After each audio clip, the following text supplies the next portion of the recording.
vaccini, Zaia chiede sia lineare tra le regioni. Venerdì si saprà in che fascia verrà collocato il Veneto. Attesa ora la sentenza del TAR sulla riapertura delle scuole. Mentre si aspettano le nuove forniture vaccinali, il direttore sanitario annuncia: al momento effettueremo solo i richiami a chi ha già avuto la prima somministrazione. Il comune di Mira si stringe attorno alla famiglia Busso, decimata dal Covid. L'amministrazione parteciperà a Malcontenta ai funerali di Gianni e Gina, entrambi scomparsi come il figlio Ivan. Chiusa la sezione Covid dell'ospedale di Jesolo, un risultato reso possibile dal sensibile calo di contagi che si è registrato nel Veneto orientale. Dobbiamo allargare la maggioranza attorno a un progetto credibile. La reazione del senatore veneziano Ferrazzi dopo il voto di fiducia al Senato passa con la maggioranza Causin, che esce da Forza Italia e va al momento nelle file dei cosiddetti responsabili. Continua il nostro approfondimento sul rischio di infiltrazioni malavitose favorite dalla crisi nel tessuto economico veneziano. L'assessore Venturini si rivolge anche al governo. Il Covid non ferma le celebrazioni del Giorno della Memoria nel Comune di Venezia. 64 iniziative che potranno essere seguite online, compresa la posa di 15 pietre d'inciampo. Buonasera, eccoci in diretta, edizione veneziana dei telegiornali di Antenna 3. Vaccini, scuole, situazione politica dunque al centro dell'odierno punto stampa del governatore del Veneto Zaia, che ha chiesto che il taglio delle dosi dei vaccini sia orizzontale tra le regioni. Intanto si attende venerdì per sapere in che fascia verrà collocato il Veneto, arancione o gialla, dice Zaia, escludendo la zona rossa. Attesa a ore infine la sentenza del TAR sulla riapertura delle scuole. L'epidemia rallenta in Veneto sia per i contagi che per la pressione sugli ospedali, ma a subire lo stop ora è la campagna vaccinale per la riduzione nella consegna delle dosi Pfizer. Il Veneto, tra le regioni più penalizzate, con un meno 53%, chiede che almeno il taglio sia orizzontale tra le regioni, riequilibrando con la fornitura della prossima settimana. Se abbiamo avuto un taglio del 29% della fornitura, non può essere che il Veneto dà un contributo del 53% del taglio e altre regioni zero. Si prendono tutte le realtà, siccome noi abbiamo una ripartizione che è millimetrica, tagli il 29% a tutti. Questo è perequativo, è mutualistico e anche dà un senso di responsabilità. Oltre ai vaccini, l'altro tema caldo di queste ore è quello delle scuole, con due incognite. Il ricorso al TAR per la riapertura in presenza delle superiori, presentato da un gruppo di genitori, e la riclassificazione delle regioni. Noi dobbiamo vedere intanto la classificazione che ci viene data venerdì, che non è irrilevante come fatto, perché è una classificazione, diciamo, se conferma la zona arancione, è ovvio che una zona arancione è una zona che fino a prova contraria prevede tutta una serie di regole. Dopo aver appreso se il Veneto resterà arancione o tornerà giallo, continua Zaia, decideremo con il Dipartimento Prevenzione sulla riapertura. Poi c'è la questione del ricorso al TAR. Io non mi esprimo, ho il massimo rispetto del giudice amministrativo. Quando sentenzierà andremo a leggerci la sentenza e decideremo come comportarsi di conseguenza. Bisogna vedere il testo della sentenza, capire quali sono le motivazioni, capire quali saranno le eventuali motivazioni, dopodiché le sentenze si rispettano anche magari ricorrendo al Consiglio di Stato. Una cosa è certa comunque, ribadisce il governatore, in Veneto abbiamo avuto l'innalzamento della curva in correlazione con la riapertura delle scuole. I ragazzi non hanno nessuna colpa, i ragazzi hanno diritto di andare a una scuola in presenza, però lo devono fare in sicurezza. Oggi, a nostro avviso, la sicurezza non è totale. Infine, non è mancata nel punto stampa odierno la polemica politica in relazione alla crisi di governo. Difficile governare con questi numeri, ha detto Zaia, lanciando una frecciata al Premier sul tema dell'autonomia. Il titolo quinto va rivisto, va tolte tutte le competenze allo Stato, perché è giusto che le regioni abbiano la loro autonomia. I paesi che funzionano hanno scelto di dare la competenza ai territori. Ma qual è la situazione dei vaccini? Lo spiega, numeri alla mano, il dottor Flor, intervenuto proprio al punto stampa quotidiano del governatore Zaia. Mentre la Regione è in attesa di ricevere nuovi vaccini per continuare col piano, il direttore Flor, durante il punto stampa nella sede della Protezione Civile, ha delineato la situazione dall'inizio. Noi eravamo partiti dicendo che a gennaio e febbraio avremmo avuto 38.000 dosi a settimana, che per effetto del 6 anziché 5 sono diventate 45.000 a settimana. La prima fornitura l'abbiamo avuta completa, la seconda fornitura l'abbiamo avuta completa, ricordo il 4, l'11, quella di oggi è la terza fornitura. È su questa fornitura che c'è il taglio. Noi oggi, anziché ricevere 45.600, abbiamo ricevuto 22.000, 23.000. Sulla fornitura della settimana scorsa noi abbiamo trattenuto vaccini per poter vaccinare i richiami fino al 21-22. Cioè fino a domani o dopodomani. Fondamentale è che ora ci sia una fornitura piena per garantire i richiami a tutti i cittadini cui è stata somministrata la prima dose. E di fatto oggi in Veneto non sta vaccinando quasi nessuno, perché abbiamo pochissimi richiami. Oggi è la giornata del 20, capite benissimo, sarebbero le vaccinazioni del 30. Ma partendo dal 31 dicembre noi ad oggi abbiamo vaccinato 110.000 persone. I vaccini che stanno arrivando, quelli che avevamo risparmiato e i prossimi che arriveranno, ci servono per il richiamo a queste 110.000 persone. Ora si fa presto a capire che queste 110.000 persone dovranno essere richiamate tutte nei prossimi 20 giorni. Flor annuncia che non si vaccineranno più nuove persone se non sarà garantito il 21° giorno di richiamo e assicura con le forniture che sono state previste siamo in grado di coprire tutti i richiami. Intanto una buona notizia arriva da Jesolo, dove è stata chiusa la sezione Covid dell'ospedale, un risultato reso possibile dal sensibile calo di contagi che si è registrato nel Veneto orientale, ma anche nel territorio dell'ULSS 4 i mancati rifornimenti rallentano la campagna vaccinale. Il dottor Lucio Brollo, primario di malattie infettive, chiude non solo simbolicamente la porta della sezione Covid-4 dell'ospedale di Jesolo, come annunciato poche ore prima dal direttore generale dell'ULSS 4 Veneto Orientale Carlo Bramezza, sulla base di un sensibile alleggerimento dei contagi. Il personale potrà rientrare nella pediatria di Portogruaro, dove erano stati sospesi i ricoveri. La direzione generale ha anche chiesto alla Regione la possibilità di ridurre i posti letto di terapia intensiva all'ospedale di Jesolo da 16 a 12 per far rientrare personale medico e infermieristico negli ospedali di San Donà di Piave e Portogruaro. La situazione dei contagi è in forte miglioramento. Siamo passati da un trend di circa 200 casi in media al giorno.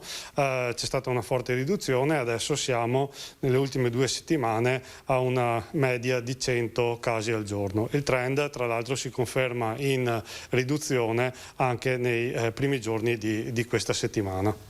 Altro dato rilevante è la percentuale di mortalità per Covid, che in questa azienda sanitaria è al 22%, percentuale tra le più basse del Veneto. I problemi invece arrivano come ovunque dal rallentamento di forniture di vaccini da parte della Pfizer. Abbiamo dovuto completamente rivedere la nostra programmazione, abbiamo sospeso le nuove dosi e ci stiamo concentrando finché non avremo le forniture certe nelle tempistiche e nelle quantità, essenzialmente sui richiami, sulla somministrazione della seconda dose a chi ha già ricevuto la prima. Al presidio ospedaliero di Jesolo è stato quindi fatto il richiamo ai primi 44 tra medici e personale infermieristico che il 27 dicembre avevano ricevuto la prima dose di vaccino anti-Covid. Il comune di Mira si stringe attorno alla famiglia Busso, pesantemente colpita dal virus. L'amministrazione parteciperà a malcontenta ai funerali di Gianni e Gina, entrambi scomparsi per il Covid, come qualche giorno prima era avvenuto per il figlio Ivan. Incredibile, veramente il virus tra gennaio e dicembre ha veramente lasciato delle cicatrici profonde nella nostra comunità. È profondamente colpito, come tutta la comunità che amministra, il sindaco di Mira Marco Dori. Anche nel suo comune, come oramai tristemente ovunque, il coronavirus ha mietuto vittime. Ma è il caso della famiglia Busso, dove nel giro di pochi giorni hanno perso la vita Ivan, di appena 42 anni, che lascia la moglie e una bambina piccola, sua mamma Gina, mancata nel giorno del funerale del figlio, suo padre Gianni ed una zia, ha scioccato tutti. Dopo il funerale di Ivan, la chiesa di Sant'Ilario a Malcontenta celebrerà a distanza di pochi giorni anche il funerale funerale dei suoi genitori. Quello della mamma era stato fissato il 21 gennaio, ma è stato spostato al 26.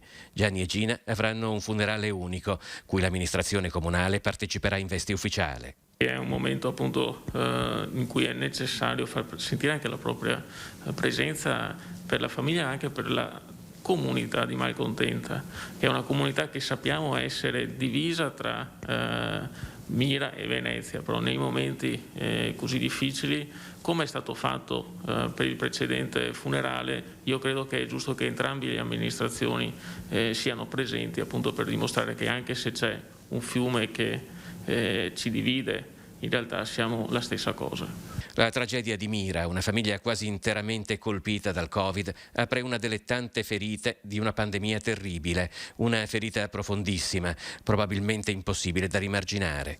È veramente una situazione drammatica, difficilissima, nessuno di noi poteva pensare a un esito così drammatico. Ovviamente l'amministrazione è sempre stata presente in situazioni come queste, così complicate, quindi noi siamo sempre pronti a fare la nostra parte, anche se sappiamo che quello che è successo non può essere superato e non c'è la possibilità di tornare indietro. Cambiamo tema, veniamo alla politica. Dobbiamo allargare la maggioranza attorno a un progetto credibile. Questa la reazione del senatore Dem veneziano Andrea Ferrazzi dopo il voto di fiducia al governo al Senato. Passa con la maggioranza anche Andrea Causin, altro veneziano, che esce da Forza Italia e va al momento nelle file dei cosiddetti responsabili. La centralità adesso è del Parlamento e della capacità di coinvolgere in un progetto sensato. Io sono d'accordo, l'ho detto prima, non è che basta avere la maggioranza numerica, bisogna avere la maggioranza nella convinzione, nella determinazione e via dicendo. Credo che se il governo riuscirà a dare un'accelerazione ulteriore alla propria azione e se riuscirà ad essere convincente, ci potrà essere un ulteriore allargamento, diciamo, di questa maggioranza. Però se lo deve meritare, quindi attraverso azioni veramente di rilancio, di recupero, di credibilità. Stiamo parlando di un gesto mosso anche dal senso del dovere che è stato fatto da me, Maria Rosaria Rossi, che speriamo possa innescare nelle prossime ore anche la disponibilità di altri colleghi che condividono questo appello del Presidente Conte alle forze che vengono dal mondo socialista, dal mondo popolare, dal mondo liberale o anche singoli parlamentari che sono mossi anche da senso del dovere rispetto alla situazione. Ecco, se c'è un dato politico che si va configurando e c'è un orizzonte 2023, è chiaro che poi ciascuno rifletterà nel momento in cui verranno anche fatte delle richieste di impegno diverso. E poi c'è l'emergenza economica naturalmente da affrontare. Continua il nostro approfondimento sul rischio di infiltrazioni malavitose favorite dalla crisi nel tessuto economico veneziano. L'assessore Venturini si rivolge anche proprio al governo.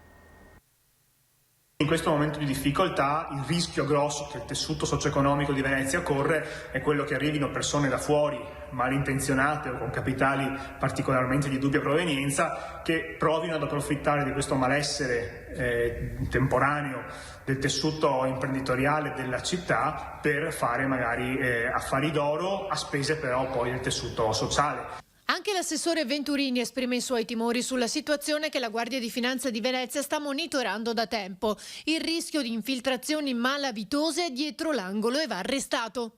In questo senso l'attenzione del Comune è massima per evitare che ci siano dei fenomeni di questo genere, ma soprattutto per segnalare poi alle autorità nazionali e alle forze dell'ordine situazioni che riteniamo essere dubbie o che richiedono invece degli approfondimenti. Da questo punto di vista ci deve essere massima attenzione e parallelamente serve che quanto prima il governo italiano convochi le principali città d'arte e con loro condivida un percorso per uscire da questa situazione di difficoltà. Secondo l'assessore, la strada da percorrere per salvaguardare la città è su due fronti.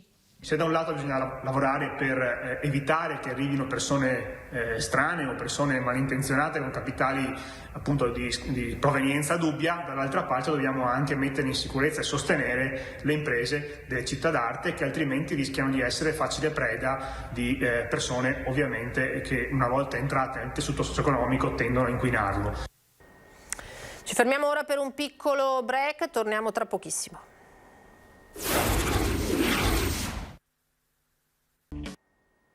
Eccoci di nuovo in diretta con l'edizione veneziana dei telegiornali di Antenna 3. Continua a tenere banco la questione dei musei civici veneziani. Il Partito Democratico ha richiesto un accesso agli atti. Il sindaco ha deciso di chiudere i musei fino ad aprile, ma una cosa ancora più grave, ci teniamo ovviamente a ribadirlo, è che ha chiuso tutte le attività, mettendo in cassa integrazione anche quelle non aperte al pubblico, quindi mettendo in cassa integrazione tutti i lavoratori anche della fondazione, quindi tutte le attività di recupero, di progettazione, di catalogazione, di archiviazione, la maggior parte, la stragrande maggior parte dei lavoratori è in cassa integrazione al 100%, questo vuol dire non far ripartire i musei. Il capogruppo del PD in Consiglio Comunale ha richiesto un accesso agli atti per verificare alcune questioni legate alla chiusura dei musei civici. Ad oggi, evidenzia Sambo, non è infatti visibile un documento ufficiale a testimonianza di una scelta così drastica. La Fondazione in commissione consigliare aveva dichiarato che avrebbe riaperto non appena le condizioni sanitarie lo rendevano possibile. La stessa presidente della Fondazione Musei Civici aveva dichiarato di essere pronti a ripartire. Oltre ai verbali, il PD ha fatto un'altra richiesta. Abbiamo anche richiesto i bilanci, perché sappiamo che sono arrivate numerose risorse dallo Stato e vogliamo sapere anche come queste vengono utilizzate, perché riteniamo che non possa pagare questo momento di crisi, soprattutto nell'ipotesi in cui ci siano anche ristori, circa 8 milioni di euro dallo Stato, i lavoratori in primis, ma anche i residenti che non potranno accedere fino ad aprile ai propri musei. Sono 64 gli appuntamenti in calendario per le celebrazioni del Giorno della Memoria a Venezia. Per l'emergenza Covid molti eventi saranno trasmessi via internet e coinvolgeranno tutto il territorio comunale per circa un mese. Da quando 20 anni fa fu istituito il Giorno della Memoria, Venezia è sempre stata tra le città più attive nel celebrare la ricorrenza che commemora le vittime dell'Olocausto. Nella prima edizione il programma del Comune prevedeva 2 cerimonie ufficiali. Oggi, tra conferenze, mostre, film e presentazioni di libri, le iniziative sono parecchie decine e coinvolgono un numero crescente di enti, associazioni e istituzioni, un impegno più forte del coronavirus. Nonostante l'emergenza c'è stato comunque un grande fervore per quello che da noi è stato definito ormai il mese della memoria. Sono ben 64 gli appuntamenti diffusi in tutto il territorio comunale. Ovviamente le modalità saranno diverse, gran parte degli eventi, delle iniziative si svolgeranno in modalità telematica, online, attraverso delle dirette che però consentiranno a tutta la cittadinanza di essere comunque partecipi delle iniziative da ogni luogo e ovviamente iniziative rivolte a tutti, dai più grandi ai più piccoli. La cerimonia cittadina del Giorno della Memoria alla Fenice, ad esempio, sarà trasmessa in diretta domenica mattina sul sito internet e sul canale YouTube del teatro. Lunedì mattina la cerimonia di posa delle pietre d'inciampo davanti all'uscio di quella che fu l'ultima dimora dei veneziani che furono deportati si potrà seguire in streaming dalla pagina Facebook del Comune di Venezia. Quest'anno le pietre saranno 15. Dal 2014 ne sono state posate 105, dedicate tra gli altri a 96 deportati razziali e 5 deportati politici. Crediamo che sia importante continuare questo percorso di memoria che è soprattutto un percorso identitario, un modo per ricordare, per capire e anche per affrontare un dialogo nuovo sulla base delle nuove teorie della storiografia. Questo non vuol dire che dobbiamo dimenticare quello che è successo, ovviamente, oppure relativizzarlo. Dobbiamo soprattutto imparare a conoscere e a capire dove è stato il bene e dove è stato il male. Ora parliamo di solidarietà perché il panificatore veneziano Sergio Puppola ha inaugurato questa iniziativa. Il pane non venduto ma ancora fresco di giornata viene caricato nei mezzi e consegnato a chi ha bisogno. sta per iniziare anche oggi, come avviene tutti i giorni, 7 giorni su 7, la staffetta della solidarietà per consegnare il pane a chi ha bisogno. Così il panificatore veneziano Sergio Puppola, con i suoi 2 punti vendita al Lido di Venezia, ha inventato la staffetta del pane. Nel pomeriggio il pane rimasto invenduto, ma ancora fresco di giornata, viene caricato nei suoi automezzi e portato in dono ai più poveri e bisognosi della città. Il pane che non viene venduto è un delitto buttarlo via con tanta miseria che c'è, tanta gente che ha bisogno, quindi il pane io alla fine della giornata lo prendiamo col nostro camioncino e lo portiamo in qualche istituto dal parroco della parrocchia o gli ospedali qua di anziani, una cosa all'altra, quindi è pane che è buonissimo, che si può mangiare anche il giorno dopo. Le richieste di aiuto sono drammaticamente aumentate anche a Venezia, Lido e nelle isole. La gente si guarda bene di spendere anche i centesimi, perché c'è gente che viene e chiede un panino, me lo pesa, quanto viene, quanto costa. La gente è sempre più povera. Spero che anche i miei colleghi non lo buttino là, sì, possono fare il pan grattato, possono fare tante cose, però dopo un certo momento il pane o lo buttano via o fanno qualcosa. Io credo che sia una bella cosa che tutti seguano le orme di chi cerca di fare del bene. Non è una cosa, non è un eroismo, me lo sento dentro. Con questa bella testimonianza noi chiudiamo, vi ringrazio per averci seguito, vi lascio alle previsioni del tempo per domani, tra poco l'edizione di Treviso. Arrivederci.